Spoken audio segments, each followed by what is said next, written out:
Everything's just weird. Everything's falling apart. Oh, God. Welcome to Uncle Weepy's Depression Dungeon, the least helpful self-help podcast. Here are your hosts, Paul Armstrong and Jeremy Fuchsen.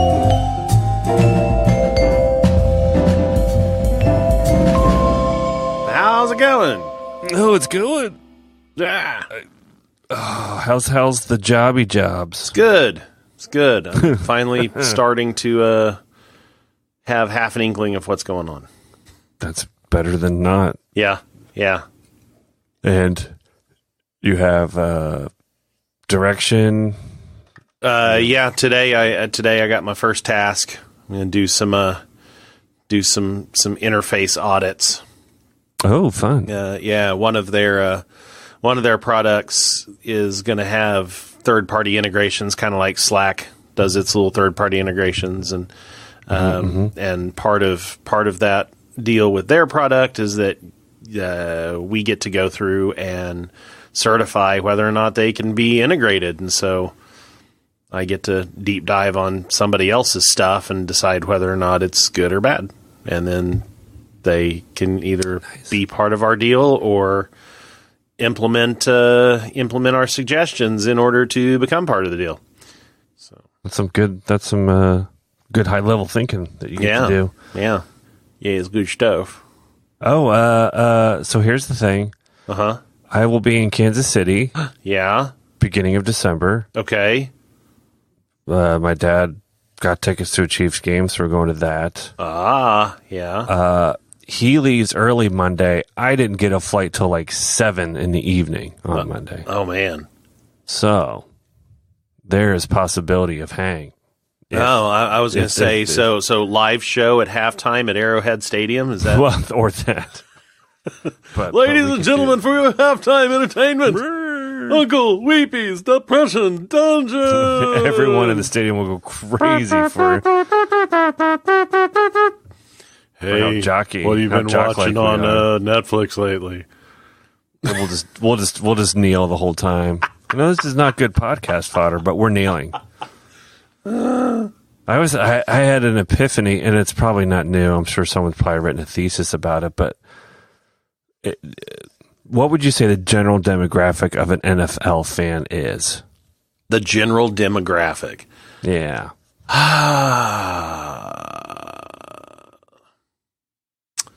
Just like any other demographic you'd come up with, you would say their average. I'm going to say your average NFL fan is what's their age? What's their age? Their age is probably going back to marketing demographics. I'm going to go 25 to 54. Race. Race is, interestingly enough, I'm going to go Hispanic. You think more Hispanics watch than white people? Football? Yeah. NFL? Possibly. I'm talking about viewers, possibly. Not participants. Viewers. Not participants. I'm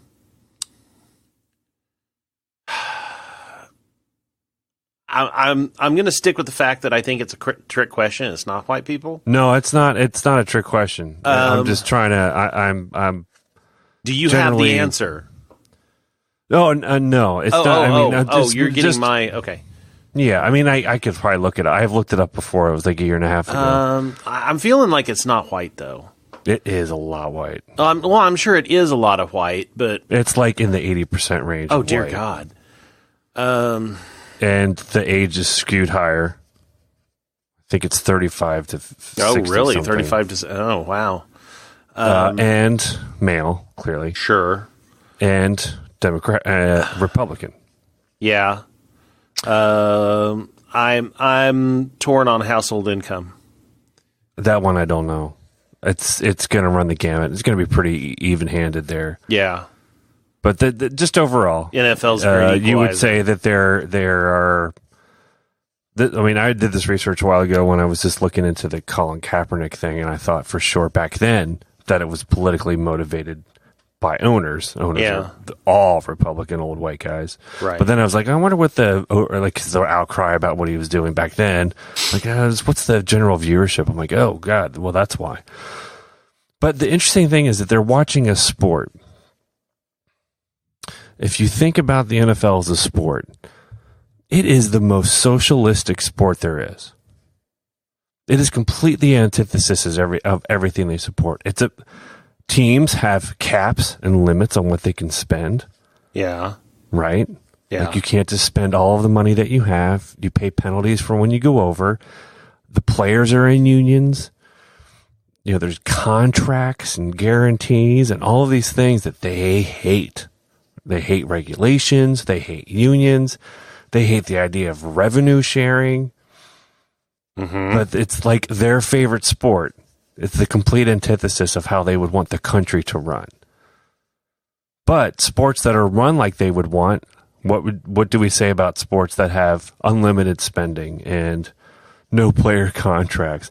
They're terrible. Like everyone's always the same winners. It's always the big cities that have all the big money, that have the big viewers, that can get all of the money to get all of the players. It's not competitive, and it becomes not interesting except for in those areas that benefit. Yeah. Yeah. I just find that was my epiphany. It's like, I just find it interesting that the people, like, they're watching a sport that demonstrates why being a little more, putting some guidelines into our capitalist greed can be effective because it creates competition and an even playing field. It allows people to move back and forth between economy. Like if you're a player in a union, you can fight for what's better for you as a wage earner, Yeah. And it makes the whole thing work better. Not perfect, clearly. But like, it's a good example of quote unquote what socialism really is compared to what everyone, demonizes it as. Anyway, that was my epiphany. And I kept breaking it down. I'm like, yeah, I get it. Really, sports really is socialism. These owners, these owners that are trying to make a ton of money, and they can, but they have to put it back in the team. They can't keep it for themselves. They can't overly spend so that they just kill competition, right? Mm-hmm. Which, everyone hates. You can't kill competition. Well, guess what happens when you don't kill competition? You have lack of innovation and market diversity, and that's why Amazon is taking over everything, and Google. It's like we don't do anything about it, and we see the consequences of the lack of competition in terms of that's how Russia can hack our elections because they know exactly one place to go because it's the only place. Yeah, Facebook. You know what I mean? Yep. To me, it is a good analogy of the failures of capitalism at a certain point. Right? Yeah, I think you got. It doesn't mean that NFL owners are happy. Like, if you're a business owner or someone who's really rich, you don't really like the fact that you can't spend everything you have on yourself or on what you want or whatever. But that's the way to keep things competitive and even. And obviously, there's a range. Like, you need to spend between here and here as a team. Yeah, that kind of stuff. But if you go over, you pay a penalty. And that gets divvied out between all of the teams to share. So it's like you can spend more, but you're going to pay more.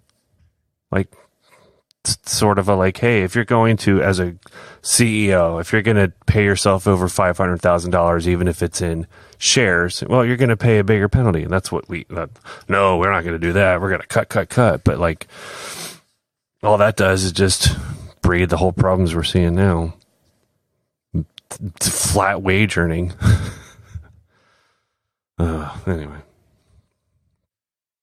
that was that topic on Dubai Friday a little bit. Oh yeah, this week's or this the past productivity, whatever. Yeah, I don't think this week's is out yet, but interesting talk. It's about productivity, how automation does not increase productivity per se. Well, and we've talked about that before too. Yeah. When they were talking about, I'm like, oh, cool, we talked about this first. We win. Suck it, Max Timken. Do you guys have birds or Yeah, line? we've got a few birds. The scooters, the scoots. Do you have those in Kansas City? Yeah. We've got birds and limes. Yeah, we got them both. Yeah. I hate them both. Yeah, buddy of mine that was at the office that I shared. He's quite vocal about the scoots. The guy who owned that office space, though, he was like, is just grab them because like you can grab them and throw them in your office and charge them overnight, and if you're charging, you get like $10 every time you charge them. You have to apply for the charging. Yeah, but he was going to do that. He's like, why not? I had heard they put a cap on how much you can make. Well, they probably did. I mean, honestly. Which is annoying because I'm like, come on. Yeah, seriously. They're trying to deny people a way to make income. Look, we want you to make some money, but not that much money. Yeah, we want to make just a little bit of money, not a whole lot. I think they're trying to keep people from hoarding them. Right. Well, we see a lot of people, a lot of kids in some areas just riding them like a normal scooter. Yeah. They don't work, but then I was like, cool, free scooter, and they'll just take it. You see them like going down alleys and stuff. Like, cool, actually, good for you. Yeah, there you go. Yeah, well, I mean, the area where that office was, it was, it just seemed to be where it was just dumping ground for the birds. Yeah, and so I don't think I'd have a problem with them if people would just ride them on the street. Yep. They got banned from from the plaza area, so one of the big shopping areas. They got banned from down there. They would run into people all the time down there or be in the way. Yeah, well, I mean, that area is just chaos anyway. That's where we always stay when we come down there. Yeah, I mean, my dad always gets like a residence in. It's, like the pedestrian traffic is awful. Yeah. Nobody pays any fucking attention when you're on foot down there. You're just like, fuck it, they'll stop for me. And of course, and they're right. Well, but you are Midwestern. Then you compound it with the scoots, and it would get. They're fun when you can find one that's working. Yeah, but they can be terrifying on some roads. But that's where you have to do it. If you're too afraid to do it on the road, then don't ride the damn scooter. That's right. But so many. I mean, all I see is people in the highway. Like, I'll see a cop stop and woo woo, like do the lights and tell me, get on the road or get off. And they're like, what? Huh? They're like, it's illegal to be on the sidewalk. Get on the road. Oh, for a second there, I thought you said highway the first time, and I was like, oh shit, you got people driving the highway? I'm tempted to take mine all the way home. Well, would be like 45 minutes away from where everyone else. A few weeks ago, my friend John, he was using the app to he just kind of like tracking them and seeing where they went. And there was one that had gone a good 10, 15 miles away from the metro downtown. And we had to think, I was like, did they actually ride it all the way there, or did they throw it in the back of a car or what? It'd be basically like me going from downtown Kansas City to somewhere in Overland Park or Olathe. Yeah, this one would have gone from downtown Kansas City over the river up into North Kansas City, and I mean, it was so they would have had to have taken a highway because they would have had to have gone over a bridge. And so I don't know, which that was when we were like, well, but did they really? Or did they throw it in the car? Sort of tempted. I'm not insane enough to take it on the highway like a side of a highway. Wonder what would happen. Like, I'm not on the highway. I'm on this. I'm on the shoulder. Get on. It's not a sidewalk. It's not a sidewalk. It's not a sidewalk. It's not a sidewalk. It's not a sidewalk. I should be loud. No. I'm not going over the speed limit. I'm not a hitchhiker. I doubt I could make it that far. The battery life. I don't even know what the range is on one of those things. It can't be that big. I don't see where the battery is. No, I mean, the battery's got to be tiny. The limes are a lot more heavy duty looking though than the birds. Yeah, look like that big thing in the front. Has probably like a UPS battery or something in there. Yeah. I saw a dude sitting on it. His butt is on where your feet go. His legs were straight out in front of him, and he had his arms above his head, holding on to the. Oh dear Lord! The handlebars. it was like Skid Chopper. I don't know what he was doing. Heading down the highway. I mean, It's a way to ride it. It's Oh my god. it can't be comfortable for your butt. No. Can't at What are you all. doing? I'm like, you've ridden these so many times, you're bored. And like, I'm going to try a different way to ride this, see the world from a new perspective. Oh dear Lord. I don't like them. I think I'm at the old man phase where I just don't like them. I think most people don't like them. It was the jury returned pretty quickly on them around here, and I'm pretty sure here that too. the jury Like, people were returned pretty pretty pissed off quickly about it in fast. any city that they went to. It was like, okay, these suck. Do you see what their valuation is now? No, what is Over it? $1 billion Oh, already. I'm sure it is. I'm sure it's ridiculous. How can they just like go in and drop shit, like just drop all this stuff in a city? They're disrupting. They've disrupted transportation. I They know. have gone in and it's like they've broken a piñata full of wheels. And We've done it. they go, here you go. Here's some wheels. We've talked about disruption for the sake of disruption, haven't we? We've kind of poked around it, but that's exactly Yeah. what this feels like. Yeah, I mean You that's know? all. Who wants to? Yeah, you know what? The So move what? fast and break. Should things. we? Don't know. It's just terrible. Yeah, so let's I move hate fast. move Let's break and some things. legs. How about don't break things? How about not move so fast? Because guess what happens when you move fast? You run into shit and you break yourself and everyone else. Well, the good news is you don't have that problem on these scooters. Can't move. They that move. fast. They can move fast. How fast can they go? They're pretty quick. Depends on how much battery life is, but I've seen people Speedy. whipping pretty fast. The limes go faster. I'm going to drive I downtown think and they have a steal better- one and bring it They have a bigger engine, I think. to the office. You can bring it inside, drive it around inside. No, I'm not going to bring it around and drive it inside. I'm going I to think drive it you to and should. from my car. I got like a half mile walk. I've seen people do that from my parking lot. I have about the same kind of. I have a 0.8 mile Yeah. or 0.8 mile walk. I've seen plenty of people just take it. I need the walk, which is why I walk. Oh yeah. I mean, I've seen plenty of it people. would be do it. defeating the whole purpose of why I'm parking. Well, I mean, Don't they have parking not at che- the, oh, at the yeah. office park? no, they do. It's just that big? It's just the parking lot is that big. Good Lord. Yeah. Do they have trams? No, they do not. They do not. Do they have animatronic animals to greet you when you walk? They do not. But Why don't they more should. businesses do that? They should. Buy some old Chuck E. Cheese or Showbiz Pizza guys and just put them Mm-hmm. out front of your lobby and make it a joyful experience for everybody. Yeah. No, I mean they've got like a 30-foot tall LCD TV in the lobby, but no animatronics.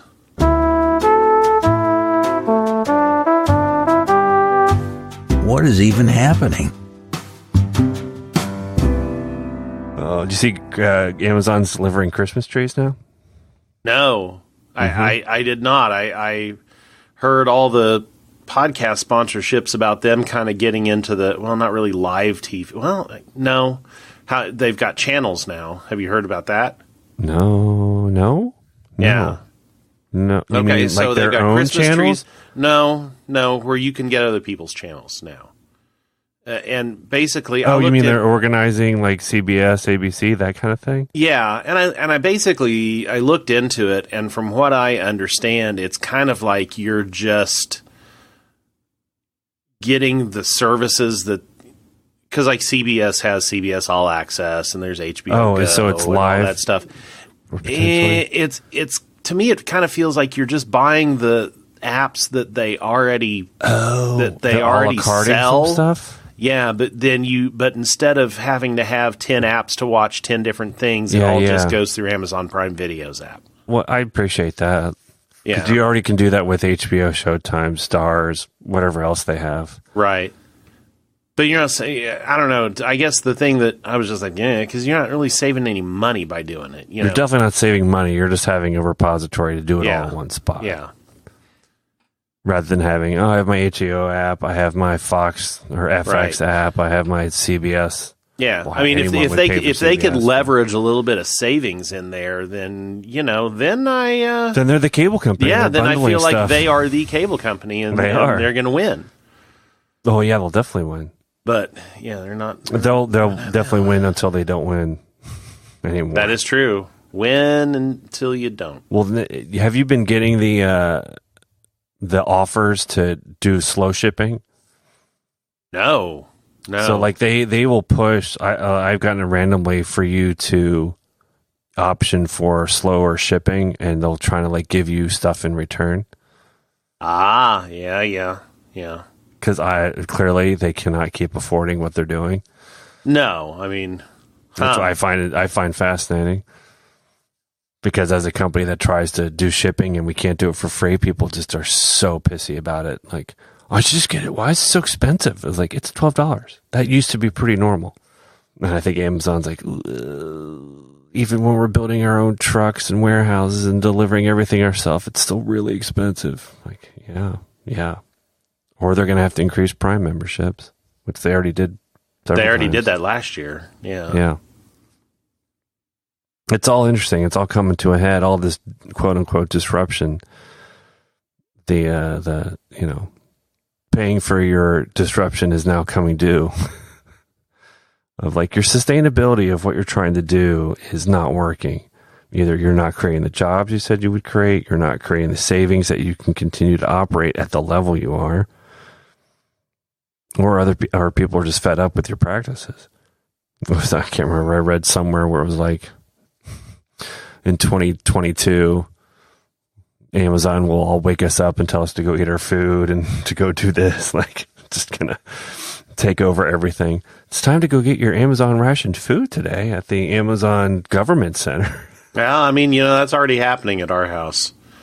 It's already happening at our house. I have the Echo set up to, it will speak up and tell the boys that it's almost time to get ready, right. Put on your shoes, and then people buy their food from there already. Yep, pretty soon they'll be doing fresh delivery of food, and pretty soon it will just turn into them telling you what to eat. Our recommendation is you don't eat this, but I want to have this food. You can't have that food. But I want the super cheesy deluxe spider bites. You can't have that. You're going to have spider bites. Spider bites are good. You're going to be eating bug protein in a shake. What's the flavor of that shake? Avocado. I don't want that. That's what you get, buddy. Amazon says. I mean, bug protein's not that bad. I'm sure it's not. Individual bugs, no. But if you hit it, I mean, we hide it in food, I'm sure, already at this point. Oh, I'm sure that somebody does. I'm pretty sure Taco Bell is. Well, yeah, I mean. That additive to the beef is just bug protein. That's how they keep it under like $5 for like 17 tacos. Yeah. The first time when I was speaking at South by Southwest and I was waiting in my green room to go do my thing, there was another pair of people that were waiting in there, and they were going into like, sustainable innovation showcase or something. But they were I don't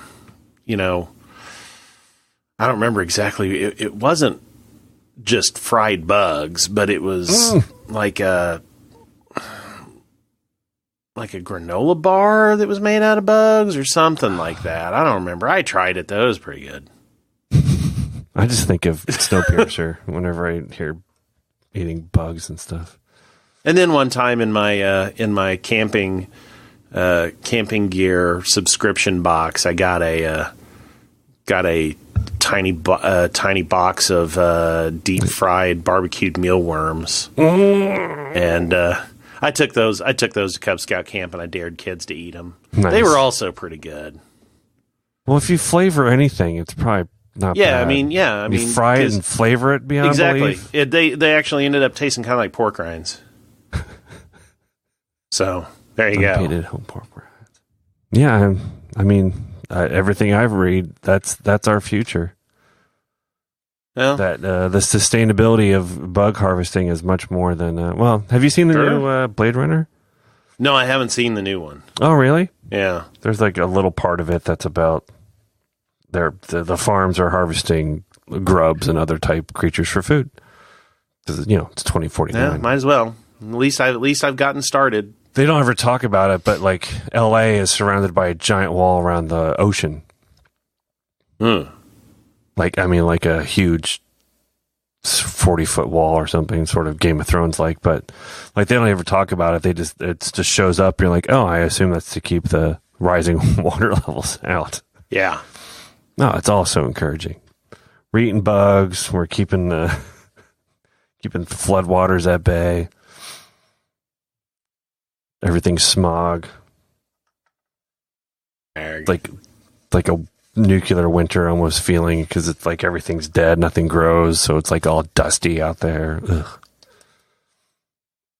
It's like my backyard. I recommend it I'll have to check it out if you're into that kind of thing. Well, I am. I really like the original, and I would like to. It's not as slow as the original. The original felt. Oh, that's like good. I rewatched that was really slow.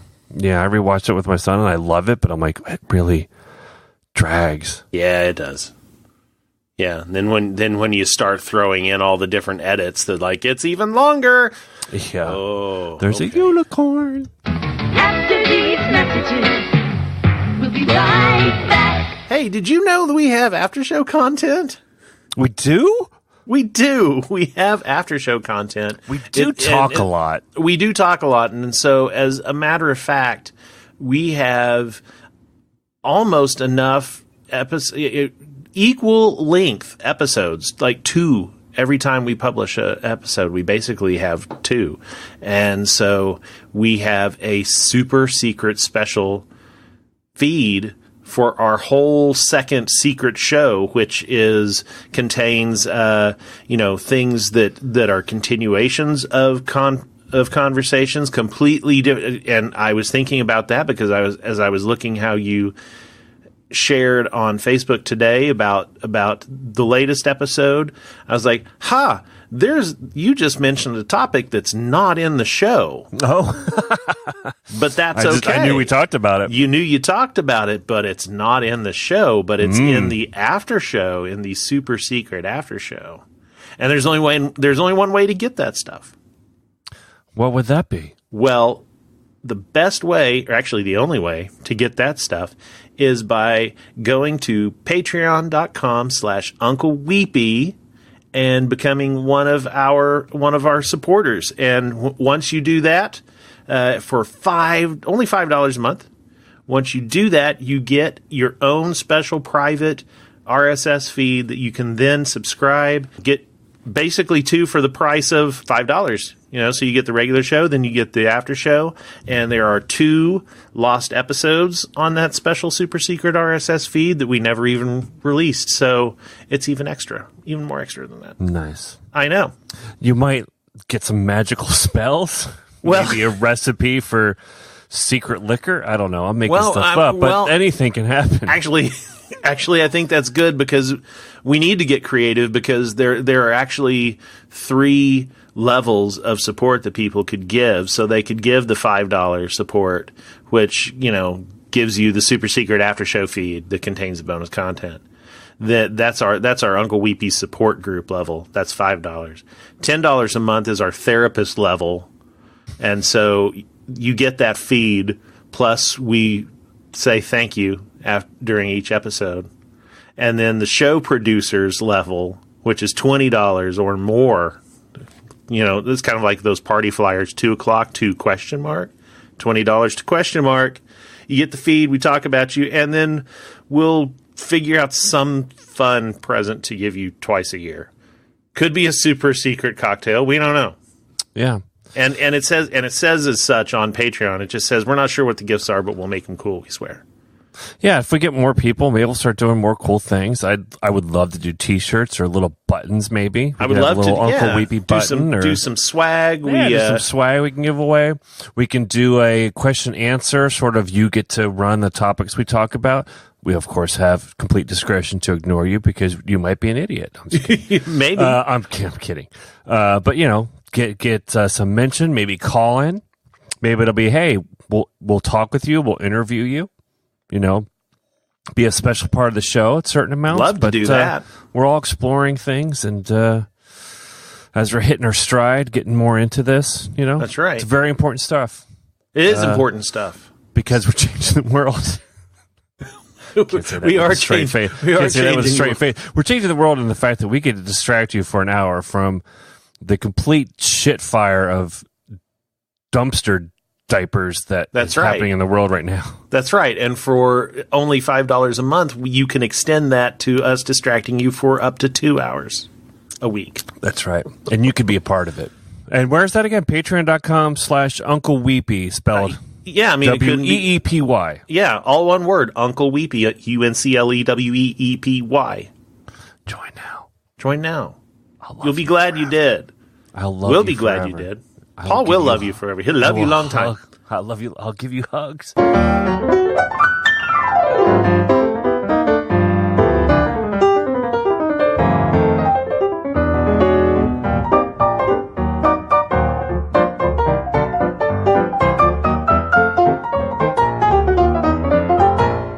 Media Corner. Seen anything new? I'm trying to think. Mostly just been watching Archer in the evenings. I'm almost done. I'm almost caught up all the way. I'm in the. I don't think I'm even caught up. I think I'm a season behind. I think. So are you in the? There's like some retro one that I haven't watched. Yeah. Oh, yeah. That's the one I'm watching now. Is the retro one. I think that's the one I haven't watched. Like they did that like they were in Miami once, weren't they? Yeah, Archer Vice. Yeah, Archer Vice, and then they did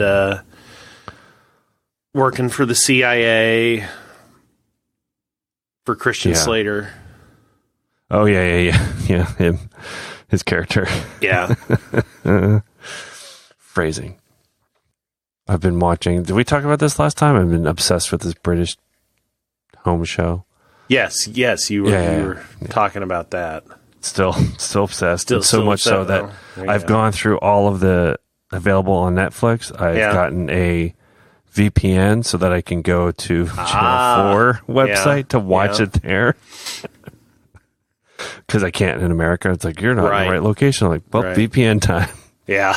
Let me connect to that UK server, and I am watching. Commercials and all. I like watching the British commercials. It's enjoyable. Oh, yeah. Wix, Tesco. Mm-hmm. I get a lot of commercials for Tesco. The Walmart natural of the UK. Yeah. Just like they have natural diversity in all their commercials, where you're like in America, it's like we do it purposefully to show that it's a diverse commercial. And like just basically everything in England is that way because they don't have the history that we do. But it's kind of refreshing to see to some degree. Plus, I just wish I had a British accent. That's really what it's about. I'm watching, going, oh, if only I could have. Oh boy, oh bloody hell! There's too many things going on that amp me up that I can't even concentrate. Yeah. Like, how do you feel internally when you feel bored or like you don't have enough to do?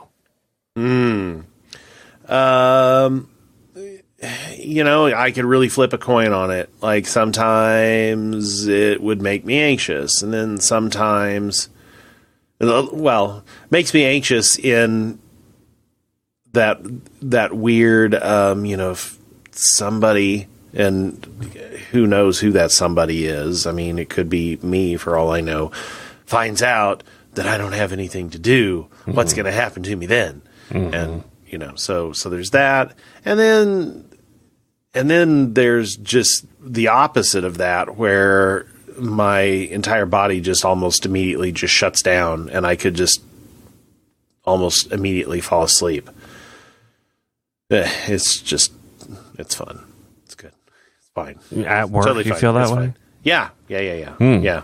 Like all of a sudden I'm just like, oh God, I'm so tired all of a sudden because I don't have anything to do. And now, now my brain is not cycling, and so just everything's just going to just fall apart, Right. So, yeah. Yeah, I tend to panic. Like, panic's a good one, but, sometimes panic, stress, worry, thinking that If I'm not doing something, then I'm not valuable. If I'm not valuable, why would anyone keep me on? Yep. Rather than, hey, you know what? Being busy shouldn't be a constant expectation. No, it's productivity. It has to be cyclical.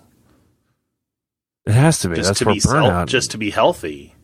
Yeah, but I think I expect. I mean, maybe it's an American thing, but I expect not to be healthy because that's the way. Oh, I absolutely think that it's a American thing. That's the only way I can be valuable is to be stressed out of my mind and working all 8 hours of the day. Yeah. Even though nobody can, but if I'm not constantly doing something, then I'm doing nothing. Right? Yep. Like, well, no, it's a lull. Life is full of them. A good company realizes that some people are going to have those moments and let it happen. Yeah. Yeah.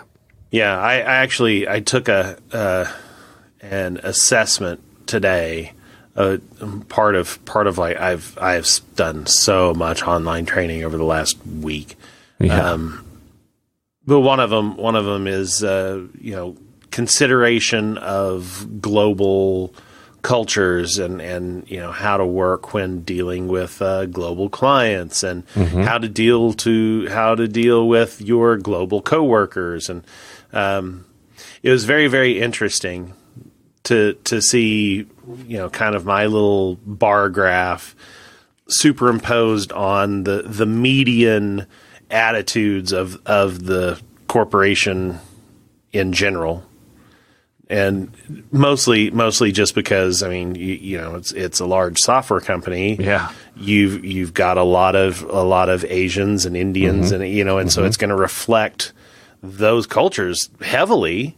Yeah. And so, it was very interesting to see how it all lines up. I don't know. Do you feel like they wrote it for Americans to be sensitive? Oh, absolutely. I think that's exactly what they did. It's exactly hey, Americans, you are not the world. Yeah, I mean, really, the message I took away from it was, you are not the world.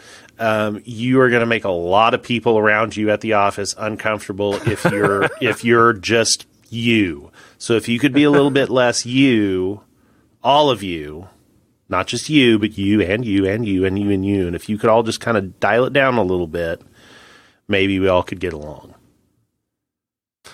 Do they say stay away from humor or joking around or anything like that, or is it more just? No, it's not anything like that. But it's just kind of like the, a lot of it had to do with attitudes of the individual versus the group, and and where do you place your value, and how do you feel. Do you feel like there are power relationships, or that everyone is equal, or and depending on what culture that you're in, you are more inclined to feel one way or the other in many different aspects, and so. And so so basically it was kind of a even if you're a real go-getter and an independent thinker. A lot of people around you are place a lot of value in the group as a whole, right? And don't want to rock the boat. Yeah, and so be mindful of that. It was interesting. Some sensitivity training. Yeah, in a way, or at least is trying to hold up a mirror, to go, hey, you might want to work on that if you don't recognize it. So, did you have like orientations and stuff? I would assume. Yeah, I had the first 2 days were orientation that were at their training building, and then the rest of it's all been self-study. Did you get like an onboarding partner or anything like that?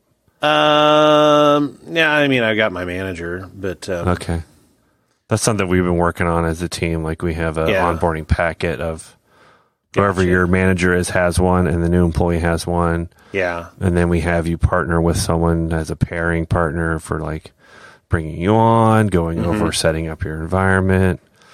Yeah. A lot of that stuff is self-directed, but the manager sits next to me, and yeah.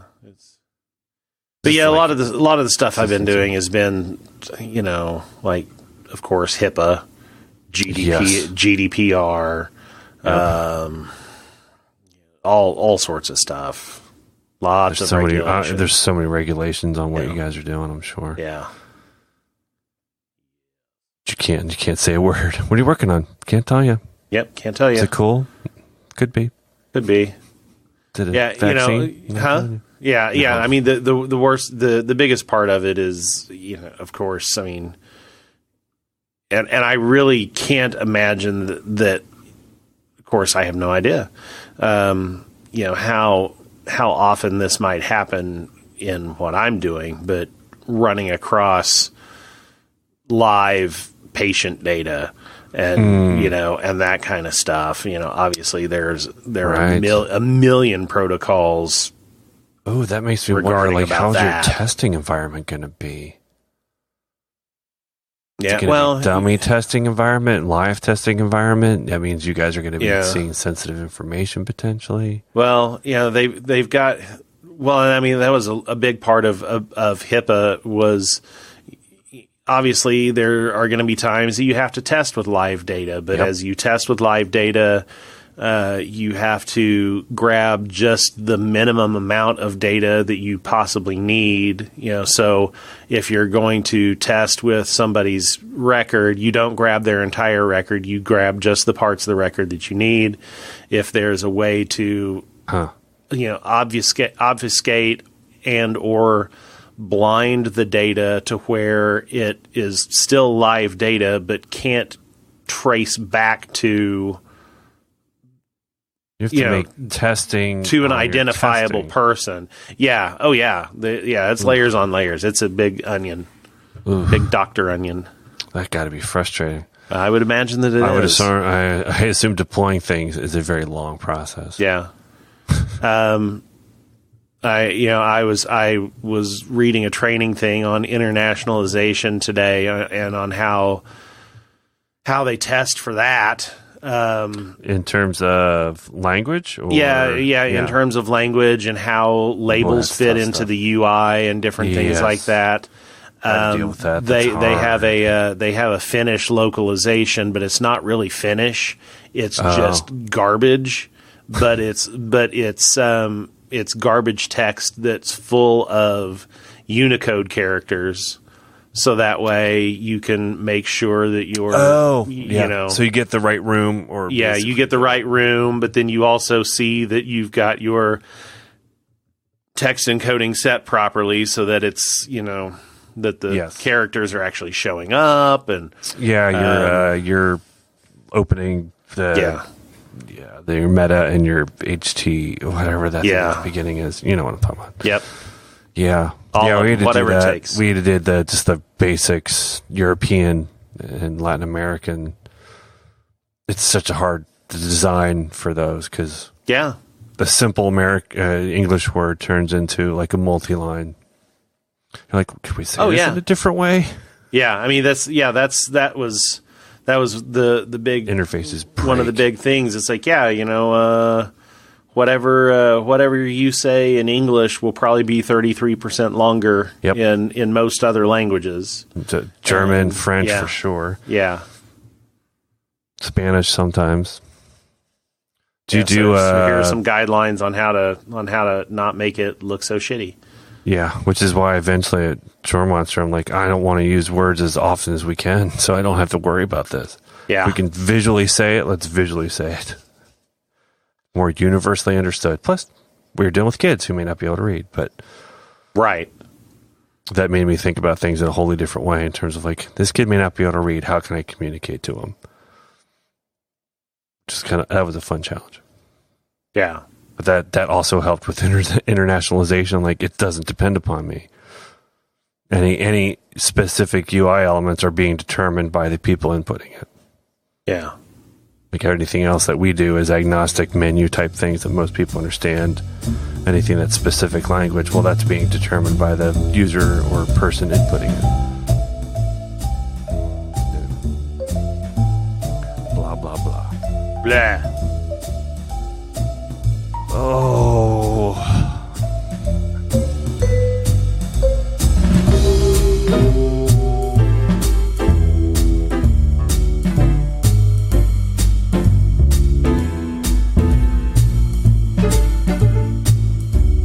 You have questions or topics for the show?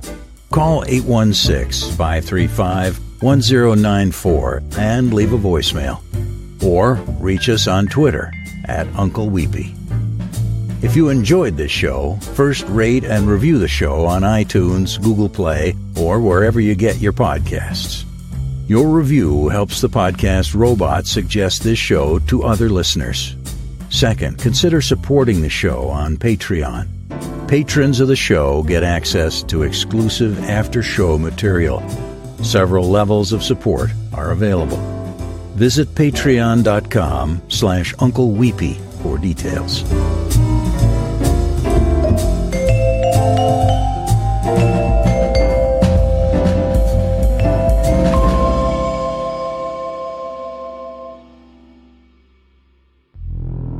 I'm Adam Beebe.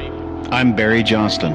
We're the hosts of a new podcast called What's Your Weird Story? Our podcast is based around your stories, weird stories, strange stories, True stories. We're building a community of listeners and storytellers. So if you got a weird story, maybe you saw a UFO, or maybe you had coffee with Bigfoot. There are lots of weird stories out there, and we want to hear them all. So catch us on iTunes, Spotify, Podbean, SoundCloud, Stitcher, all your listening platforms, all the places you can get a podcast, and follow us on Twitter at What's Your Weird. Follow us on Instagram at What's Your Weird Story. Join us on our Facebook page. If you got a weird story, we want to hear it. New episodes are released every Tuesday.